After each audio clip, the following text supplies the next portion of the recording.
Paul Temple, you can read it all on this, farms in Yorkshire. He was winner of the Mixed Farmers Weekly Farmer of the Year in 2020?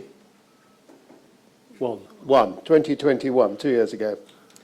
He farms 360 hectares of beef and arable and rents in 80 hectares of seasonal grass with 550 head of beef, made up of 240 suckler cows plus followers.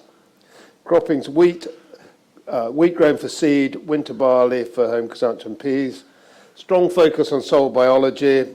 Arable enterprise benefit from manure applications with no bag P&K, and all crops are established with a weaving direct drill. So without further ado, Paul, over to you. Okay, well, thank you very much. I'm a bit behind the curve on the other two speakers because I only found out about the title of the conference this morning. And in many ways, I couldn't have had a better title, could I? All talk and no action seems to sum the whole area up. It really is a great pleasure to be here because we're carving at home and it's got me out of night shifts last night. It's a big win for me. What it is, in many ways, is a flippant reference to the fact that in moving to conservation agriculture, we're doing far less work than we ever used to do, but I'm doing far more talking. And my wife says it seems to suit men better than it does women, but I would dispute that. A lot of this is about what is sustainable, and you use it here, the terms regenerative and everything that surrounds it. And it always amuses me that these guys are seen as one of the problems in climate change. But the irony of it is the fertility of the prairies was built on ruminants. And there they are. These guys are sustainable without me. If we disappeared off the planet, they'd find a way of surviving and live in peace with their environment. Whereas this, which is what we live on and strive to produce, would be unsustainable without me within the year, pretty much so. And I always like to put this into context. As beautiful as it looks, and this is the delivery of public goods, this isn't natural in any way, shape or form. It is completely unsustainable without my actions, and it is completely unsustainable without subsidy. And on top of that, and I use this slide, and I don't mind repeating it if people have actually seen it. We have to understand that a lot of what people talk about, and it was mentioned this morning about regenerating landscape. At what point in history are we trying to regenerate where we are? Why is there no reference to the population that we are attempting to serve? So this is the Yorkshire Wolds. It's a beautiful piece of boys' land to manage. It's free draining, large fields, open landscape, and it is entirely man-made. There isn't an ounce of naturalness in this at all. Every hedge and tree was planted by men, and most of these hedge lines in this environment were there because of a political act, the Enclosure Act in the 18th century. What is, I think, testimony to the success of Roger and Phil and all the others that work in this is we've taken this in the last 60 years from 2.5 ton of wheat once every 4 or 5 years to one that can produce 10 ton a hectare every single or every other year. And the only reason we're doing this is because of human-led demand. It's not just because we want to do it, it's done for a reason. The other thing that is particularly telling in this landscape when people talk about regeneration, this has moved to an all-arable landscape. If you went there in the 1970s, early 1970s, it would have looked entirely different. This would have been very much a mixed landscape. It would have had large areas dedicated to sheep and some grazing cattle as well, and some milking cows. And it has moved to an arable one because of the financial situation, the pressures and the schemes that are available. That movement is one way. When people talk about regeneration, this is not going to go back to the landscape of the 1920s, 30s, 40s, 50s. And it is now being subjected to economic pressures none of us could have imagined literally 12 months ago. and we're going to have to learn to live with them in what will be a very volatile landscape.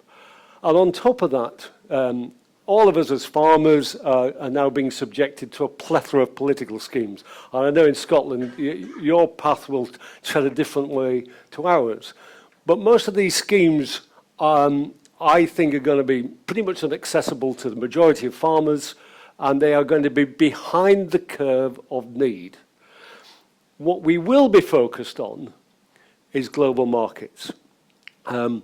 Global markets, because they are effectively the only true guidance we've got, and ironically, the guidance is so confusing now. In my entire lifetime, I've never seen the kind of volatility where oilseed rape could go from 350 up to £900 and back down to 480 in a year. It's extraordinary. And why this kind of volatility that we've talked about isn't mentioned more is beyond my imagination. And finally, despite the fact that, say, we do nothing, the reason why this landscape looks the way it does is so productive is because farmers like to work. They've made this as productive as it is. When I first moved into sort of looking at the conservation agriculture angle, I was pointed in the direction of one book. And this book, Ploughman's Folly, asks a lot of questions of how I've ended up where I am in my farming. It isn't new. It was produced in 1940s as a response to what Edward Faulkner had seen in the Dust Bowl years. And the real question to me is, the book is what I would call 80% on the money. So 80% of his money, of what's in that book is as relevant now as it was when it was written in the 1940s. What I can't understand is why the thinking and the thought process that was so well explained in this book never made it into any form of my formal education. And, you know, it is quite extraordinary that it wasn't even put there as a juxtaposition to what was the scientific thinking of the time that primarily revolved around chemistry and physics. So, I prefer the term conservation agriculture to regenerative because I don't feel we ever degenerated our landscape. And it's really simple. To my mind, it's about the management of carbon and water. And it is literally about doing as little as you possibly can. It did amuse me the other day when my cousin was talking about a neighbour of his who's got a direct drill but was struggling with it because he'd sumo trioed before he was direct drilling. You are not direct drilling if you've run a sumo trio in front of it. This is genuinely about stop moving soil and maintaining the soil cover and using cover crops, which is difficult as you move further north because you don't have the temperatures to work with to get these crops to grow. But and the exciting thing for me is I am learning fresh things every single year. It is literally like I've just started farming again.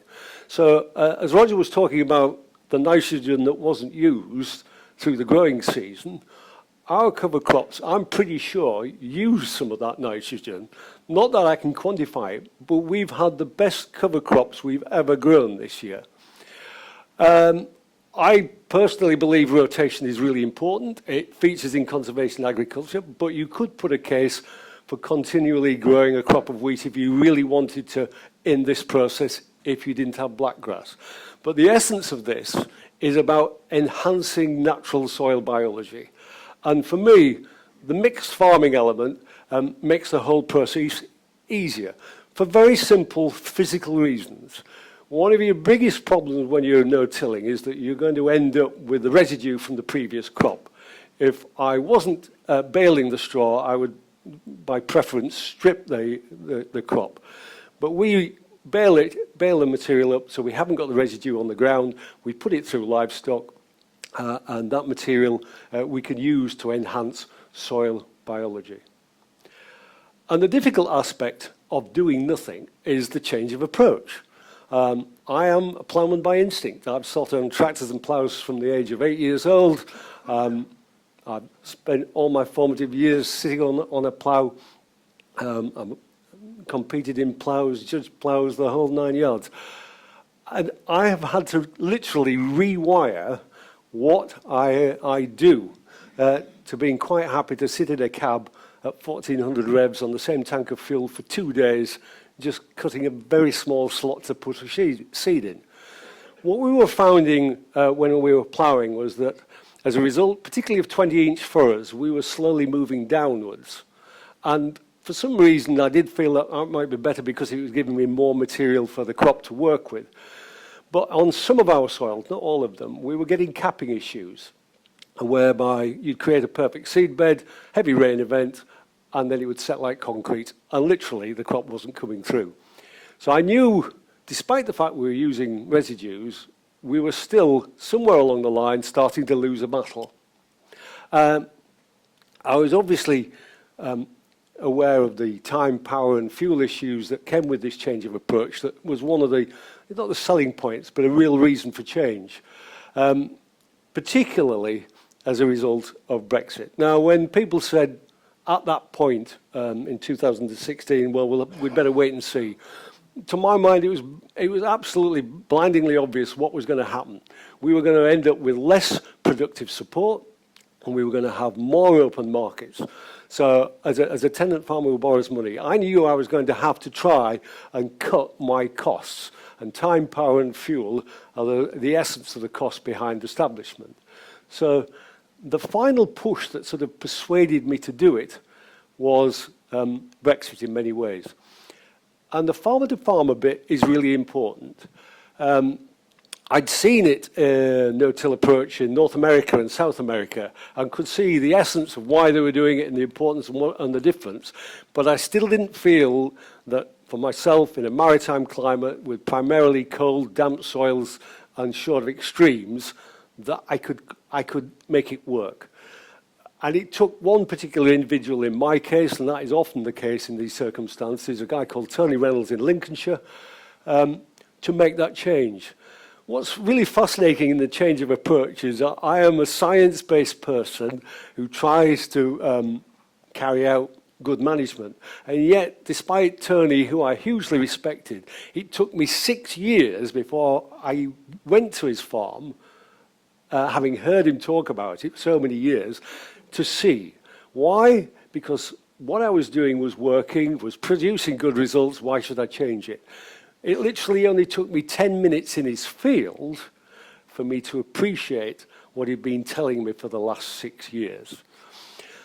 The single key element to a change of approach is you've got to want to do it. Because if you don't want to do it, it will not work. And the key element to making it work is finally putting biology before chemistry and physics. And that is a change of approach that I hadn't really thought about. And then it goes back to that formal education that was based on chemistry and physics. And I found solutions to all my farming problems either in a can or with a piece of machinery. And now I'm looking for biology and stretching my grade C biology O level to the nth degree. And the final reason, and that comes actually, I suppose, down to the challenge of net zero, the final reason that I think is really important and increasingly valid, especially after last year, is we are facing growing extremes in weather.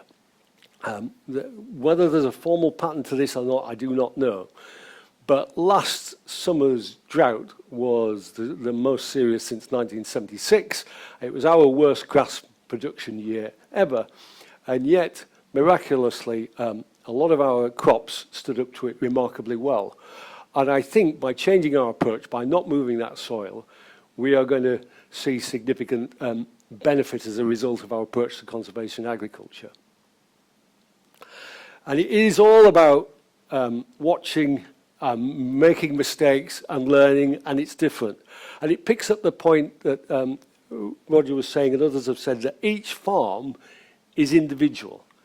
So you can't, it's really difficult to go and find a book that fits everything you've got. The farmer to farmer is useful, but then it translates back to your own farming circumstance.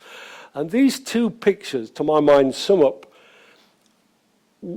trying to look at things differently and learn from them, and keep asking yourself, why is this different and is it better? So this is exactly the same soil type, field by field, a neighbour's cultivated field, ours that hadn't been moved for so many years after a really heavy rain event. And literally within 5 paces, my boot was coated with mud on the cultivated soil and not on this. Now that isn't to say that the cultivated agriculture field is wrong. It isn't. It produced over 12 tonne a hectare of wheat. So they did this, but they're different. And that's why, unfortunately, we're only given one cycle a year. You have to watch and learn and try and think about it from a different perspective. There are environmental wins, and my skepticism towards net zero is because we live in a landscape that is so incredibly difficult to actually quantify. You can quantify the change of practice, and you can quantify the obvious reduced fuel and power, which I think we should be doing, because that is valid and validated information.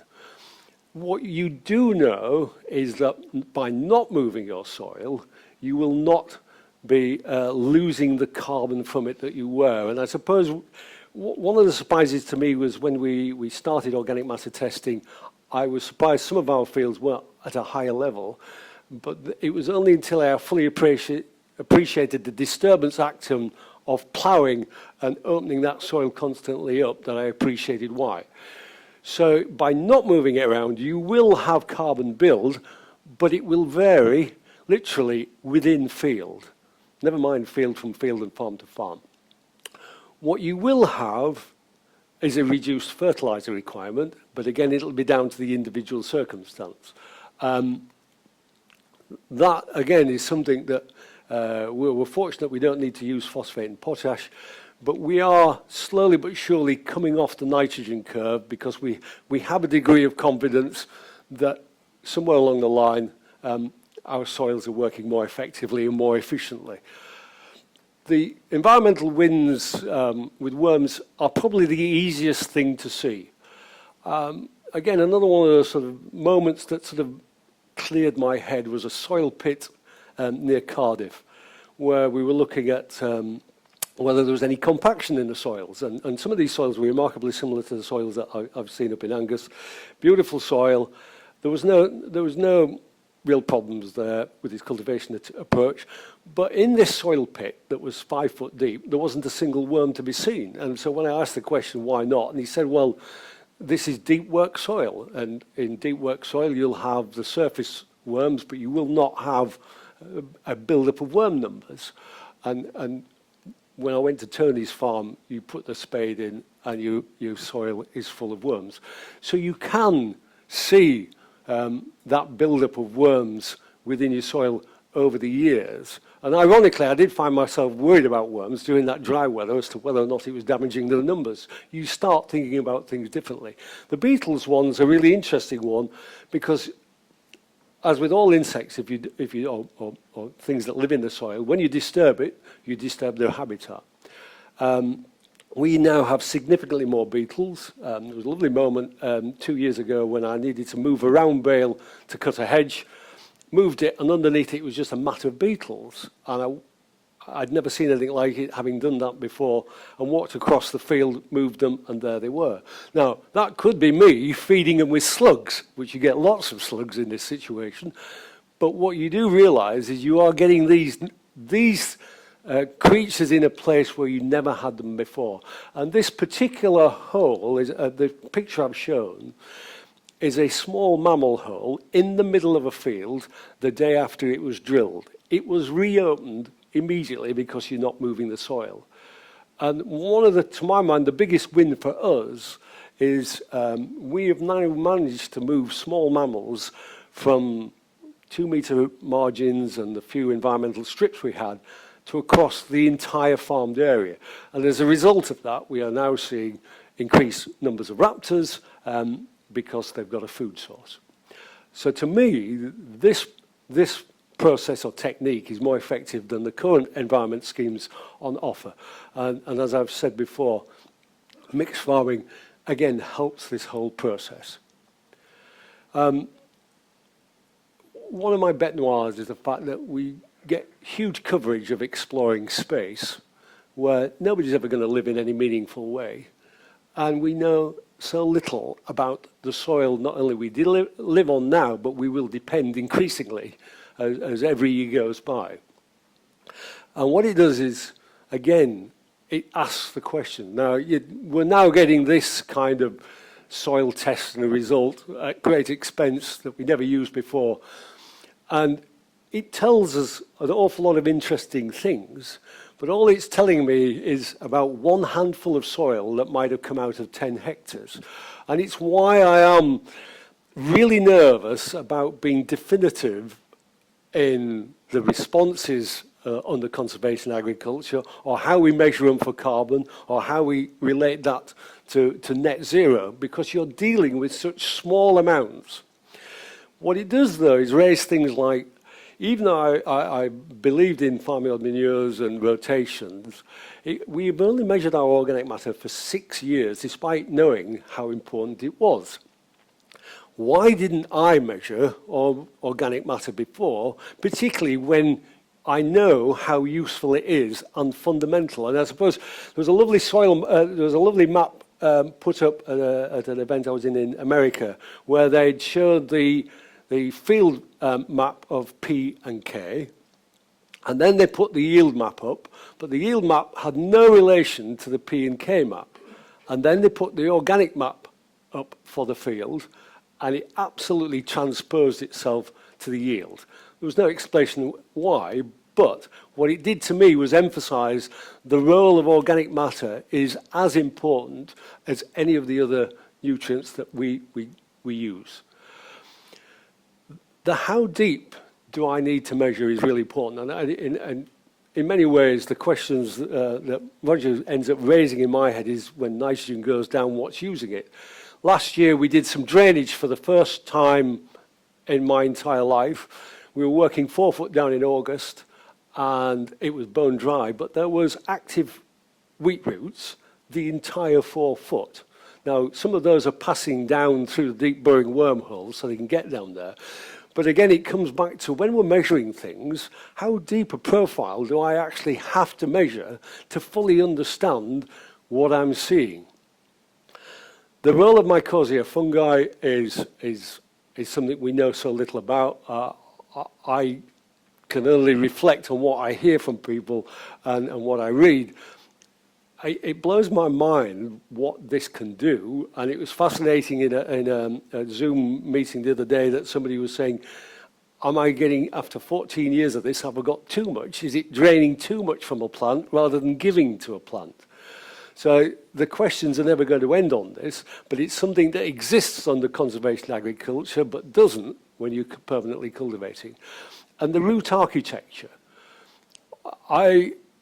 we are absolutely fascinated about what grows above, but it's what grows underneath and how it grows that actually holds the key to how it works with soil, that we have a lot to learn, but at least think about.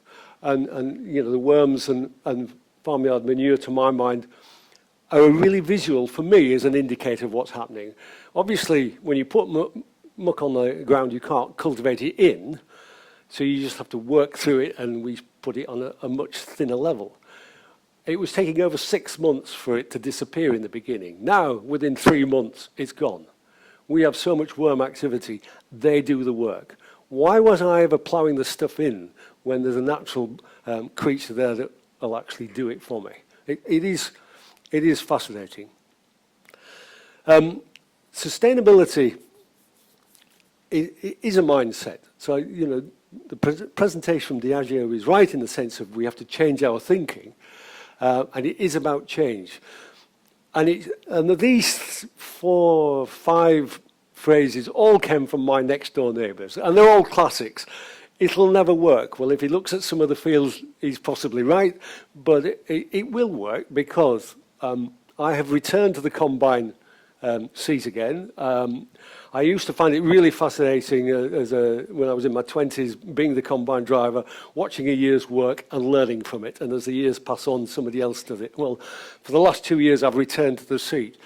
And it's really useful for me because having walked these fields repeatedly, I get to see the entire picture as I'm combining it. And when you're seeing these crops of 15.5 tonne a hectare running into it, it is mesmerising. My land's different. This was from the same person. It was exactly the same field. It's just an excuse. It's easier for you. Why? I have no idea why it's easier for me. He didn't explain.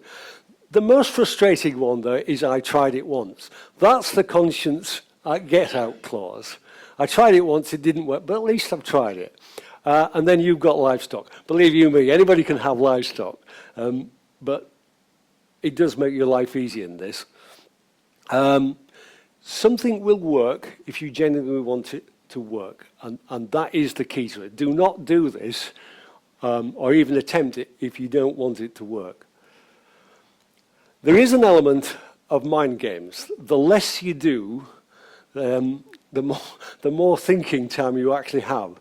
So when you're spending your time sitting in a tractor, ploughing and power harrowing and then about to start drilling, you're doing things, you can see your physical action and it works. This isn't a particularly good picture, but on the right-hand side, you can see there's a really poor take. This is after a grass lay, and we're on a bit of a struggling learning curve here, but I will get it right. So we are looks-driven. So when this doesn't look so good, your mind kicks in, I'm losing thousands here. This isn't looking very good. Everybody can see this isn't looking very good. Everybody can see it's not looking very good, but they aren't saying anything to me about it not looking very good, but I know they think that. So you've got the risk versus the learning, and you've got very little experience. If I'm lucky, I might just about see 60 crops of wheat successfully. That's the target in all of this.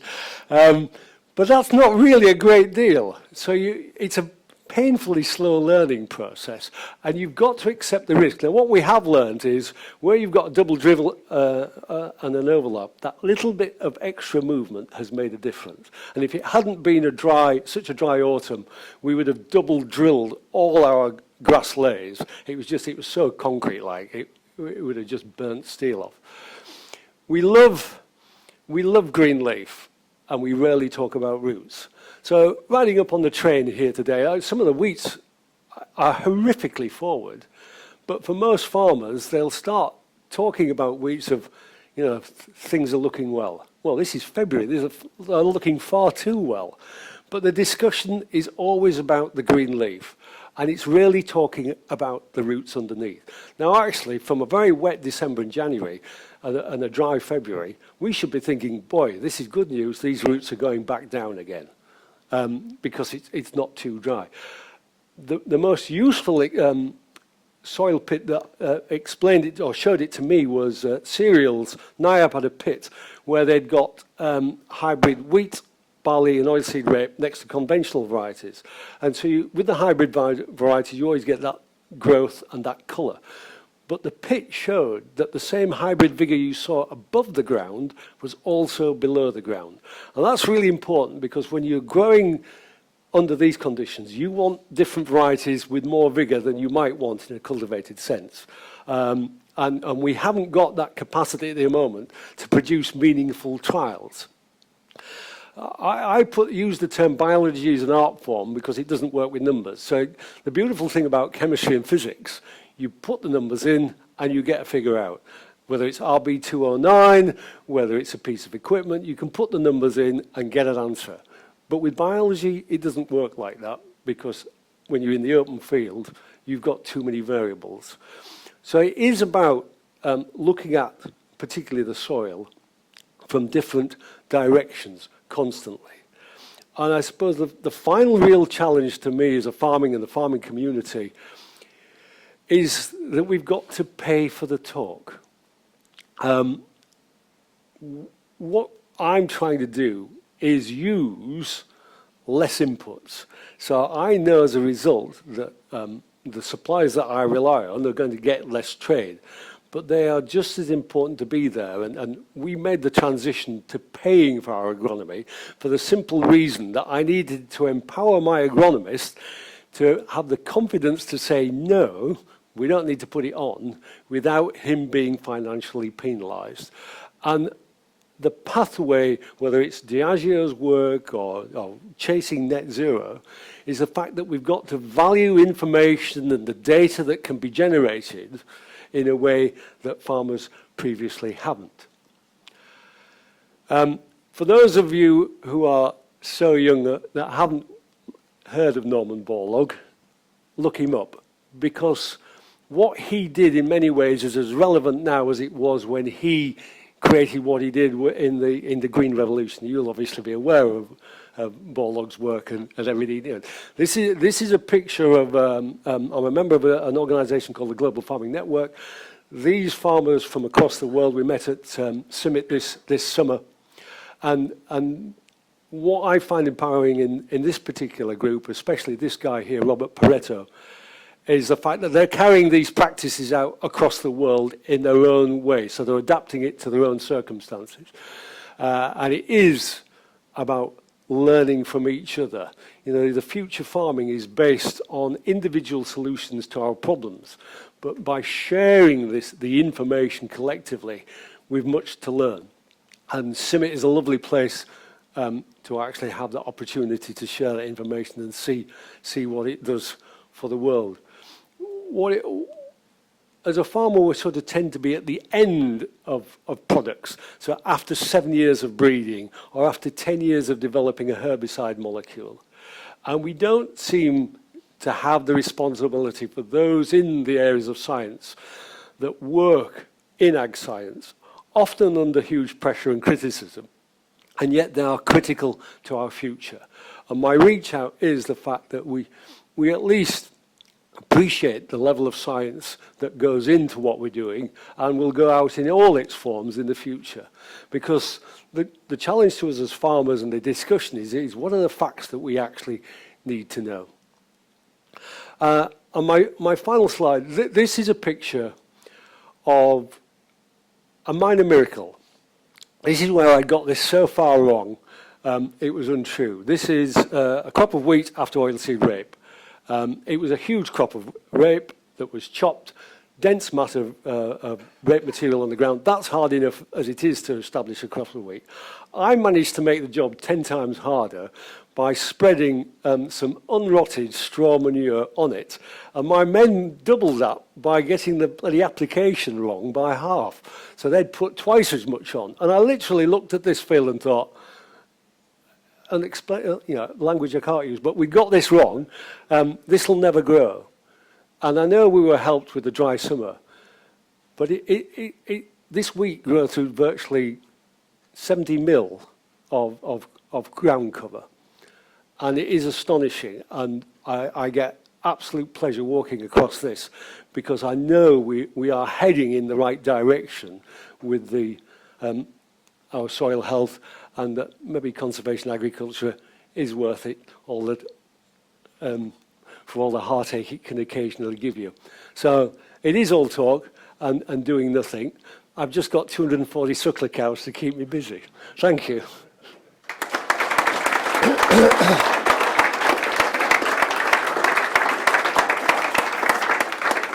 Oh, Paul, that was absolutely excellent and a great way to round off the conference. You didn't need the title, you spoke it. You didn't need to be told it was fantastic.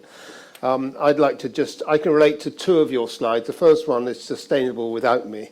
We went to Argentina a few years ago and there was an area they created into a national park, and they'd taken all the sheep off and they couldn't get the Hereford cattle off and they thought they'd disappear. Well, they went completely feral, and sort of 20 years later, they haven't got cowboys in to try and get rid of them because they just bred and bred and bred, and they're now destroying all the flora and fauna they were trying to protect. So yes, cattle do survive. And the other slide I relate to is one with all the excuses on. I've done it once, I've tried it. I have been there, we have tried it, and we haven't succeeded yet, but you're an inspiration to us. So thank you. So we're going to have a forum now, so if I could ask Phil and Roger to come up to the front, and we'll just bring some chairs just here, I think. Please. I'll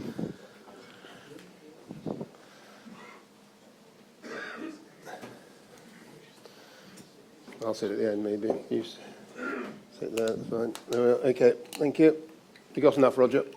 You got? Yeah. Right, so please could I ask for the first question from the floor? It could be a comment, it might be a question. You can even talk about what Andy was talking about, even if he isn't here. So please could someone kick us off with a question? James. Yeah. Thank you, everyone. My question's for Paul. Thanks, Paul. Fascinating talk. I've been hoping to hear you talk for years now. Every time I can't make it, so it's great to finally hear about your journey. I just wondered how doable, what would happen if you lost? Do you use glyphosate, and how would it affect you if you lost it?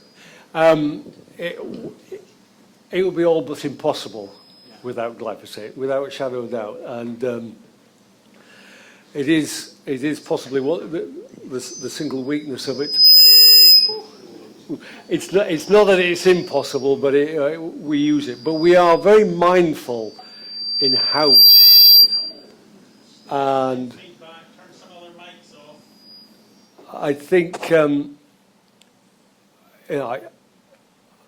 remember when glyphosate first came out, and I can remember my crop lecturer saying it's the safest thing you can drink it. Well, nobody actually did drink it, but it is something that you're obviously open to the activists, and we've seen what's happened in California.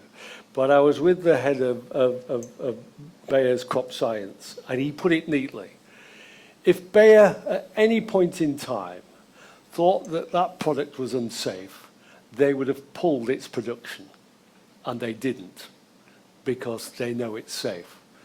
And the only reason it gets the traction it does, especially in Europe, is because the activists use it as a leverage in the GM debate.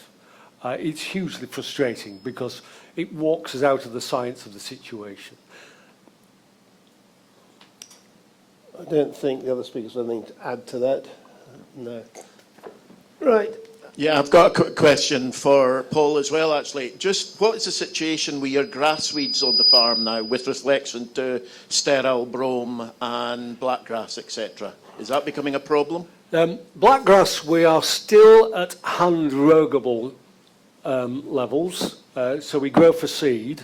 So it isn't, it's not that it's an issue. We are fairly robust on it. We don't even attempt to pull blackgrass. We walk with a knapsack and kill every plant out rather than trying to pull them. The brome one, though, is more of an issue, and you do have to be aware of brome. It's why rotations are I think, are really important in this process. And the grass element, to my mind, is one of the most useful ones in that particular area.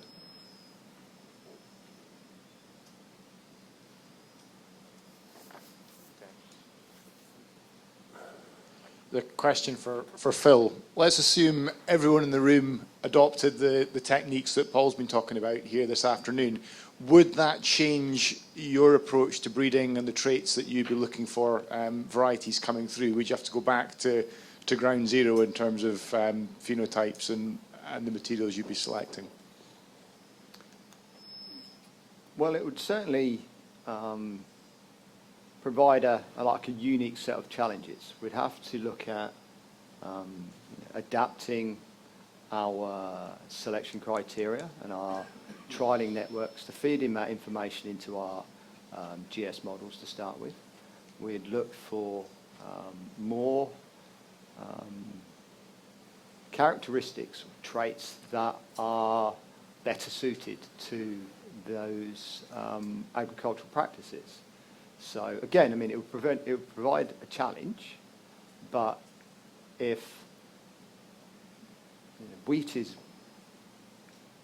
very adaptable, it's grown all over the world, so there's a lot of diversity already out there, and we just need to characterize it suitable for that farming practice.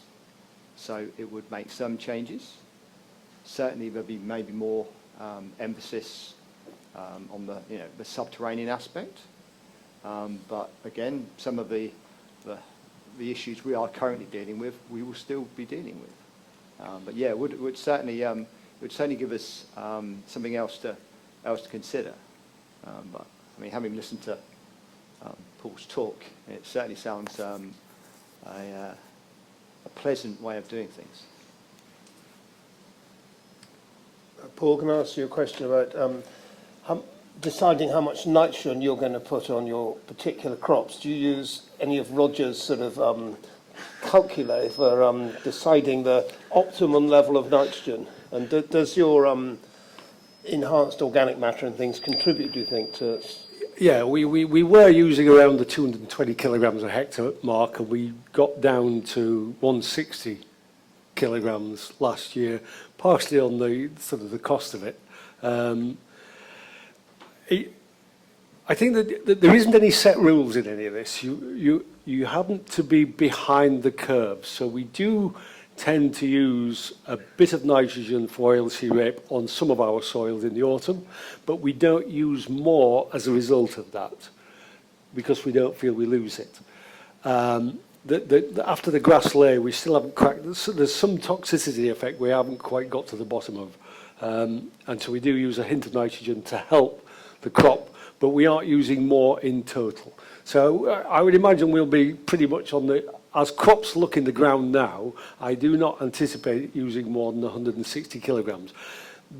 Roger's somewhat controversial comment about protein crops, which I'm still reeling from. We grow beans, so we were growing vining peas. We had to stop growing vining peas because our group wouldn't allow no-till peas because they were too unreliable.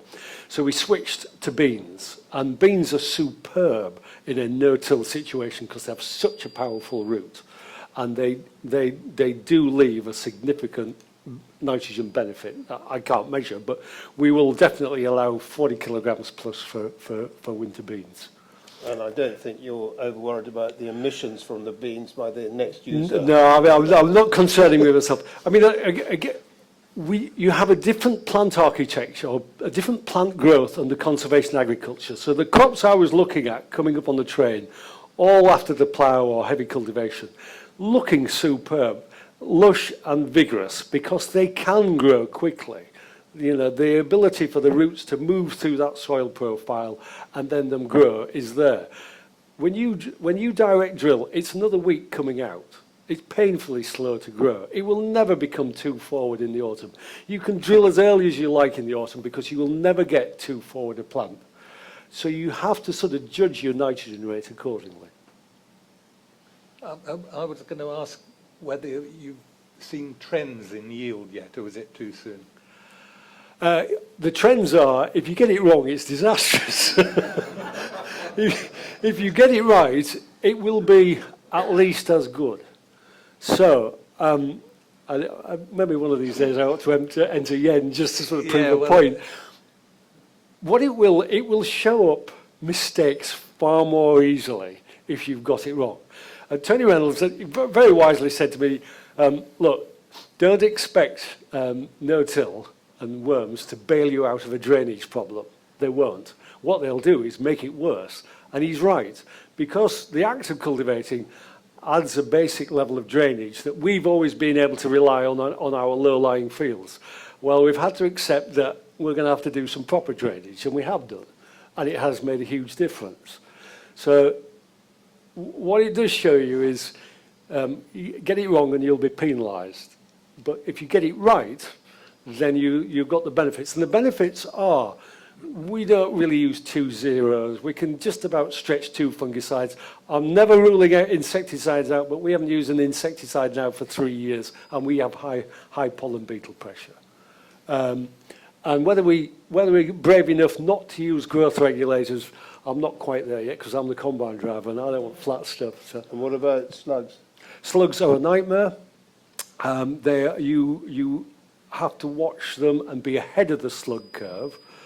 They are manageable, but they're not good for your nerves. So if you have a nervous disposition, it's definitely not for you, which is why that picture was so relevant, because I just thought we'd shot ourselves in the foot. But the beetle side of it, I do think, is coming to our help. And when I last spoke to Tony, he was trying some fields without any pellets, and he felt he might have enough predators to keep the thing in check. You've got to live with more damage than you would do otherwise. And I suppose the other thing is we've upped our seed rates. I was always a 200 seeds a square metre person, and we've gone up to 280. That's still quite low. Yeah. Yeah. Right, anybody else? Amy. Hang on, microphone just coming.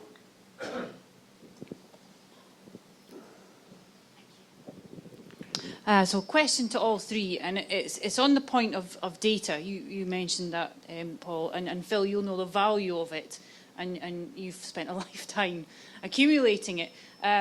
It's something I see that us farmers are being asked more for, particularly with regards to companies that are buying our products, our grain. They want our data as well. And I don't think farmers recognise just how much data they're producing and its actual value commercially. For example, to a seed breeder, it's you know, that's the whole raison d'etre is it's your seed. So how can we better hold on to our data, make it work for us, and make those that want it give us its true value if they want it, as you know, to share that? That's a good question. Are you looking at me? Well, you go first, and I'll give you a robust version. I mean, I don't think your data have huge value to you alone. I think they gain huge value by sharing them. And even then, the value is limited. And I actually put a lot of value and credit on the likes of my colleagues who have been trained for a long time and with lots of fairly abstruse sort of statistical rules and so on to make sense out of those data. But we are in the century of data. We are in a very complicated environment. The one thing, I mean, Paul spoke at so much sense, but he said something about biology and numbers, which I'll just say I didn't understand it. It didn't seem to make sense to me. But the only way we're going to understand how to sort of finesse, management on a farm is to see that farm in a very broad context with all the other variation and be able to see how it fits in with all the with all the patterns. And artificial intelligence is not far off helping us with yield data, nutrition data, genomics data. We're nearly there, but it will make an enormous difference. I spent 40 of my 50 years doing my own experiments. The last 10 years, it's been much more getting you guys to do experiments. And actually, the conclusions are, well, I think much more meaningful just by merit of the fact that all the data come from the farm rather than from small plots. And they're potentially far more numerous. So, I'm seeing traction for the yens in North America now. We've got 2 yens in North America. I like the fact that it's being rolled out across Sweden and so on. I think if we are willing to share our data, it will increase in value. But you're not giving anything away. You've still got it. You're just sharing it. Yeah, I don't mind sharing it with my fellow farmers per se and visiting farms and from that aspect. It's just the aspect maybe more from our first speaker, Andy, these companies coming in and saying, I'll give you a £5 a tonne extra, but I want your farm records, I want what you've put on the ground, I want how you've done it, I want to know all your biodiversity data and measurements. I want all your information, but I'm only going to give you a £5 extra, and I think that's a £5 for each aspect if you tick all my boxes. I just think we're worth more than that, and what we're learning from each other and what we're building with yen and with more sort of sustainable farming practices. I think there's I'm afraid of the risk of a data grab from these companies who need to fulfil their own sustainability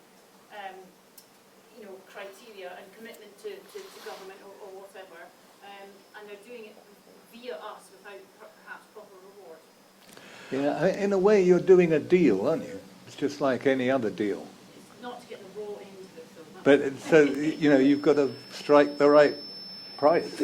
And whether the price has to, be paid one way or the other way, it probably will depend on what it is you're actually talking about and who you're talking to. Yeah, exactly. My biggest problem with data in a farming environment is its accuracy and whether it's audited and can be, checked out. Farmers are not the best data enterers in the world, that is for a fact. And the trouble is, the moment with data, if one small part of it isn't accurate, then it throws everything else out. So I am incredibly wary. It's why net zero is a nonsense as far as I'm concerned. Utter nonsense. What it should be about is measuring and managing the things we can do things about and know that that will deliver this so-called net zero. But I don't have too many problems with sharing data, because every time I switch the bloody tractor on, everybody knows where I am and what I'm doing. They know what I'm doing with a combine. I walk around with a mobile phone and everybody seems to know what I'm doing with that as well. Yeah. It's just how you make it work for you. Now, bearing in mind, less than 20% of farmers do actual management accounts. We aren't exactly an aspiring group of data lovers in the first place. So what it does do, though, is I think if you really want to have a think about it, is what is the model that makes best use of data in the future? Is it individual farmers or groups of farmers where one person's responsible? And I am part of a benchmarking group on financial data, and I find that really useful. But it does need somebody to coordinate it, to do it properly, because we can't all pick up a skill set of data management. Yeah, I agree with everything. The trustworthiness of the data, we tried to solve by making it a competition and with rules and verification and so on, for the yields at least. We do suffer from patchy quality of the rest of the data. But yeah, the more we get, the more valuable, and the better we get at sharing it, the more valuable. I would hate the sentiment, if you're describing a sentiment that I want to keep it to myself, I think that's very misguided. No, not keep it to ourselves. I'm very much probably on Paul's mind. I want to share, I want to learn, but at the same time, I fear that the Andy Griffiths of this world, and I better not be too unkind because he's not here. What's their motivation and why why are they coming in as they are with the approach that they're taking? Maybe it's just inherently suspicious. I don't know, but I just feel that we're making such progress as in our groups towards these aims or goals, and I'd hate to see them sort of crashing the party and taking all the effort and the financial reward as well. Yeah. Thanks, Amy, very much. It's a good question. So I think we'll wrap up now, and I'll ask Ian Wilson, please, to give a vote of thanks.